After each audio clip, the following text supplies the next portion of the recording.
sedang lukanya hanya berupa tulang tanpa daging. Dari Sayyidina Buraidah radhiyallahu anhu, baginda Rasulullah sallallahu alaihi wasallam bersabda, barang siapa yang membaca Al-Quran supaya ia mendapatkan makanan dari manusia, maka ia akan datang pada hari kiamat sedang lukanya hanya berupa tulang dan daging. Hadis riwayat Baihaqi dari kitab Syu'abul Iman. Faedah: seseorang yang membaca Al-Quran dengan tujuan keduniaan tidak akan memperoleh apapun di akhirat. Baginda Rasulullah sallallahu alaihi wasallam bersabda, jika kita membaca Al-Quran sedangkan di antara kita ada orang ajam dan Arab, maka bacalah terus sebagaimana kamu membacanya sekarang.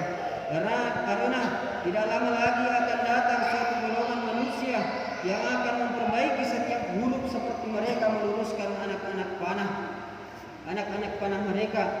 Maksudnya mereka menghabiskan waktu berjam-jam untuk memperbaiki bacaan setiap hurufnya. Mereka bersungguh-sungguh memperindah suara dan makhraj mereka. Namun mereka melakukan semua itu hanya untuk keduniaan. Mereka di akhirat tidak akan mendapatkan bagian apapun. Maksudnya jika hanya memperindah suara tanpa diikuti hati yang ikhlas hanya untuk tujuan keduniaan, maka semuanya akan sia-sia. Wajah tanpa daging maksudnya jika sesuatu yang paling mulia atau Al-Quran digunakan untuk mencari sesuatu yang hina atau dunia, maka sebagai balasannya anggota badan yang paling mulia yakni muka akan kehilangan eloknya. Sayyidina Imran bin Husain radhiyallahu anhu pernah melewati seorang mubalik. Setelah mubalik itu membacakan beberapa ayat Al-Quran, kemudian mubalik itu meminta-minta kepada orang yang hadir. Melihat hal itu, Sayyidina Imran radhiyallahu anhu langsung membaca Inna lillahi wa inna ilaihi raji'un.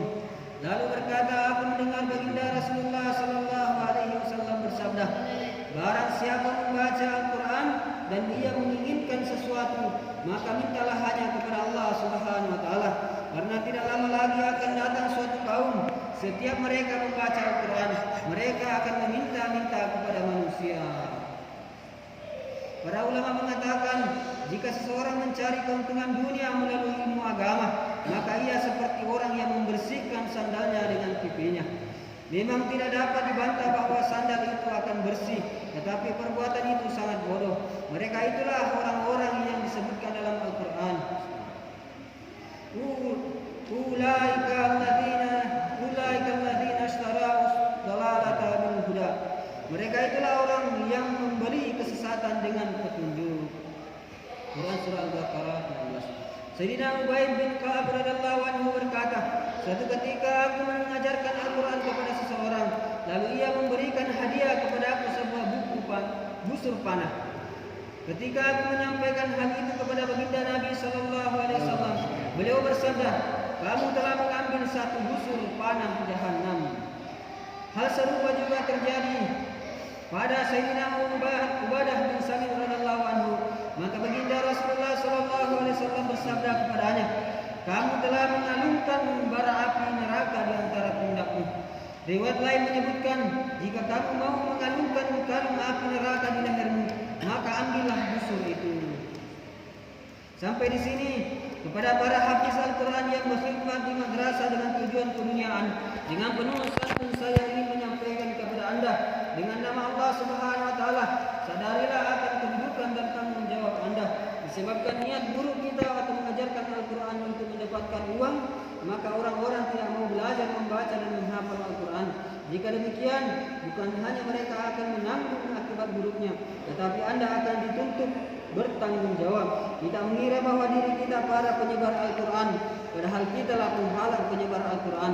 Karena itu akhlak dan niat buruk kita, mereka terpaksa meninggalkan pendidikan Al-Quran.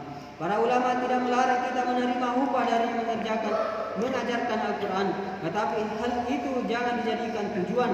Tujuan yang sebenarnya hanyalah mengajarkan dan menyebarkan ilmu serta Al-Quran yang mulia.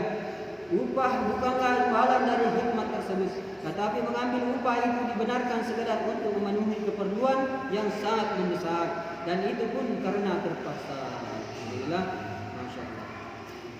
Setelah kita dengarkan bagaimana pentingnya daripada baca Al-Quran, mudah-mudahan kita dengarkan kesan dalam hati, siap amal dan sampai. Jadi sempurnanya kita tutup dengan doa. kepada majelis. Subhanallah wa bihamdika asyhadu an la ilaha illa anta astaghfiruka wa atubu ilaik. Assalamualaikum warahmatullahi wabarakatuh. Waalaikumsalam.